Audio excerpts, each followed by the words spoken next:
পারলে এই ৩টা প্রশ্নের উত্তর বলুন তো। প্রশ্ন ১, একটা রাবার অণুতে গড়ে মোট কতটি পরমাণু থাকতে পারে? এ ২৫,০০০, বি ৪০,০০০, সি ৬৫,০০০, ডি ৮০,০০০। ১, ২, ৩। সঠিক উত্তর ৬৫,০০০, অপশন সি। প্রশ্ন ২, একজন পুরুষের শরীরে প্রতি সেকেন্ডে আনুমানিক কতটি শুক্রাণু তৈরি হয়? এ ১০০, বি ৫০০, সি ১০০০, ডি ৫০০০। ১, ২, ৩। সঠিক উত্তর ১০০০, অপশন সি।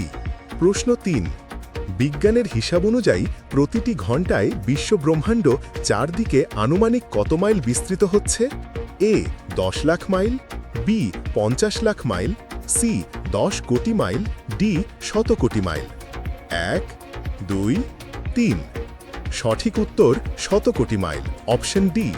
আপনি কয়টা প্রশ্নের উত্তর করতে পেরেছেন সেটা কমেন্টে জানাতে একদমই ভুলবেন না। আপনার জেনারেল নলেজকে আরও তীক্ষ্ণ করতে চ্যানেলটি সাবস্ক্রাইব করুন।